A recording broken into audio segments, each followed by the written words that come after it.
that, and we've got a fabulous guest for you today. Yes, even our guest is getting involved.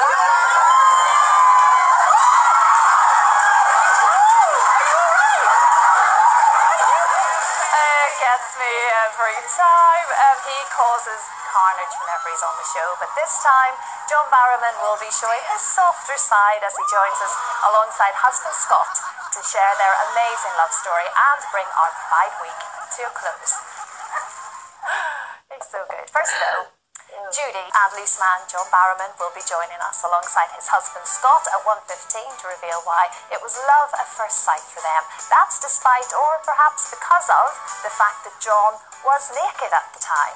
I can't wait to hear that story, can we? You can only imagine. First though, do you remember this? Welcome back. John Barrowman will be joining us alongside his husband Scott at 1:15, explaining how Cher, of all people, helped John realise Scott was the one. So with you this lunchtime, and keeping with the Cher theme, she's just like Jessie James. Well, in her own way, it's Kay Adams.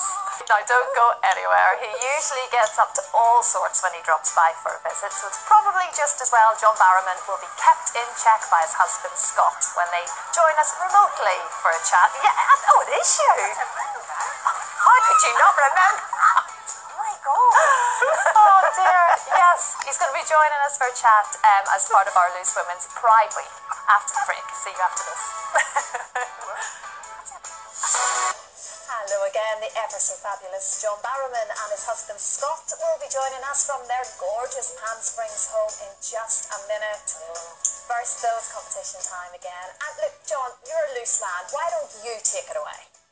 No problem. Hey, if you want to win a fabulous tax-free £300,000, then listen to my friend Peter Andre, and he's going to tell you how to do it. Last year, very much, Peter. Now, all week we've been celebrating Pride here on Loose Women, and today's guests have a very special love story to share as they celebrate an incredible 27 years together and their 7th wedding anniversary next month. Even though the pop goddess Cher nearly stopped it all before it started.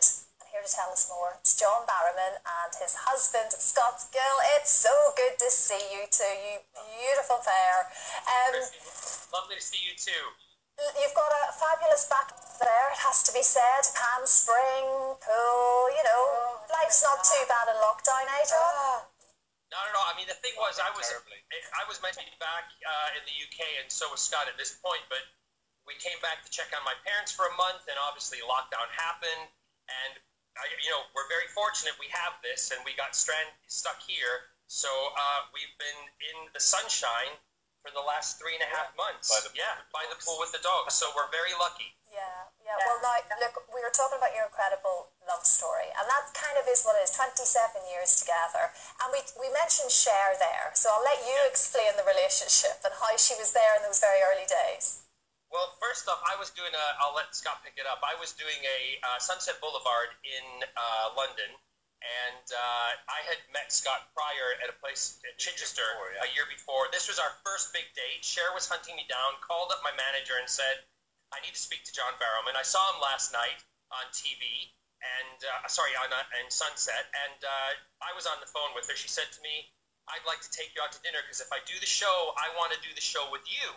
And I said, fine, but I'm going out on my first date with this young man. And I said, I can't go. And she said, you're actually going to turn down a date with me. A gay man's going to turn down a dinner with Cher in order to go with somebody else. She said, he must be pretty important to you. And then she said, finally, just bring him along. And then tell him what happened later in the evening. Well, so it was us on our first date at where was it? It was Barclay Square. Yeah, there was it. And there was Cher playing third wheel to our date. So it was kind of cool. After the date, John came out and Cher said, turn and kiss me. Yeah, before I get in the car, and I did. And all the press paparazzi popped out of the bush and started taking pictures of him. So and then he went home with me. The next day was John's the new toy boy to Cher, but little did the paparazzi know that I went home with him that night. Yes. Good for you. And in fact, Scott, you had met John's parents before you even met John that night. Yeah, that's right, because I went down to a show in Chichester. A friend of mine, Howard Malin, took me down. Said there's these 3 really cute boys who spend the first 20 minutes of the show completely naked on stage. So I said, I'm in. So I Skyped off work for the day and we drove down. And during the show, I actually met his parents in the interval before I met John.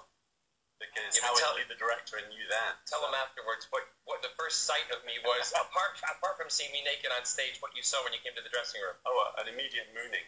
Yeah, I was pulling my trousers up, getting ready, and I turned around. And when I saw him, I knew, and we talked about this later, I knew that he was the one that I was going to spend the rest of my life with. But I didn't know how I was going to get from that point of him being in the doorway to where we are, do you know what I mean? To getting to date, because I was going to go. I was having dinner with Sarah Brightman that evening to discuss a recording we were going to do for Sunset, and Scott was going to dinner with Howard, and Howard was a mutual friend. So it was a year later that date with Cher happened, and that was the first time that we got back together, wasn't it? Yeah. I saw them. Kept seeing each other in time. Yeah, bumping into each other. Yeah. So that was 26 years ago this week. Yeah. Yes. It is a great story. And I have to ask you, it was in 2013, wasn't it, that the state's ban on same-sex marriages was overturned in California? A monumental day for you and many, many other couples. And when you heard it had been overturned, you basically got dressed and went straight to the courthouse to get married. Yeah, we'd done the civil partnership in the UK at the St. David's Hotel in Wales, and when we decided that whenever it happened in the US, because we had a situation once when we were coming back into the US, and we, being a family in the UK, we were in the line coming through customs, and they said, "Who is this?" And I said, "This is my partner," because we didn't say husband at that time. And he said, "We don't recognize that here in this country. Get out of the line and get over there." So I said to Scott, when this passes, and when it does, the moment it does, we're going to go, however we are, go to the registrar's office and get married. And we did. We woke up in the morning. My sister called. We got out of bed, put shorts on and a T-shirt, drove down to the registrar's office, and there's a video of us driving there singing, "I'm All Out of Love," I think it is, isn't it? And we got to the registrar's office, but it wasn't just us. There was a lot of other couples, all in like their late 60s, 70s, and 80s, and a couple of them came up to me and said, "Look, Mr. Barrowman, we know who you are after we got married," and they said, "Would you witness stuff for our ceremonies for us, because most of the families that we have either have disowned us and thrown us out of our generation, or they're no longer alive, and we never thought that we'd ever see this day." So we stood for probably about 10 to 20 weddings, didn't we? And we witnessed all of them that afternoon. And we recorded them for them, and it was a really emotional day because those were the men and women that set the groundwork for Scott and I to be able to stand there. And that's what we found really, really important. They were the beginning of the whole Stonewall, gay pride movement. John, what's the kind of atmosphere like in the States at the moment? In the sense that we've got a nutcase running the country. Is that what you're asking, Kate? Yeah. Sorry. Sorry, we're wiping down. It's 42 degrees here. The atmosphere for me is that Pride Month has become more than just Pride for Gay Pride. It's about all minorities now who are being marginalized, and that's, meaning the gay, lesbian, transgender community, the Black Lives Matter. Everybody is banding together because we are proud. Just a bunch of people fighting their own separate cause. Yeah, everybody's fighting one cause, and the one cause now is not to let anybody be marginalized. Because what we found, being gay men ourselves over the generations, is that powerful people who want to change things to suffice their own agendas, they usually attack the weakest part of the group. And for the gay community, that's the transgender. And I don't mean that in a bad sense. I mean that we need to help more to give them more power, to give transgender men and women more voices to speak with, because that's who they're attacking right away. And also in the States with Black Lives Matter, it's black and brown men and women who are suffering, and we all need to band together as these groups to fight the major cause that is causing all of us harm. Yeah, I mean, we can tell it's a really febrile atmosphere over there at the moment, and I can tell you're also not a fan of the current US president, John. I mean, of course, other people have different views, but you're entitled to yours.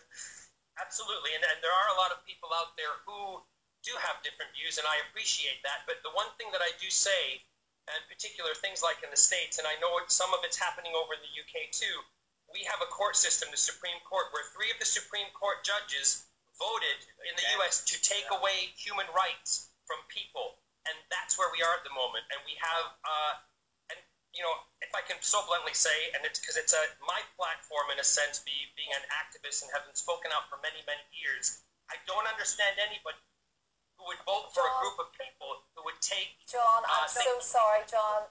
I have to stop you mid-sentence. I'm so sorry. As always, we could have you for an entire week to talk with. Thank you, Scott. Thank you, John. We love you. It's all we've got time for. He's going to do it. Oh, my goodness. That's a Friday show, folks. See you next week. Bye-bye.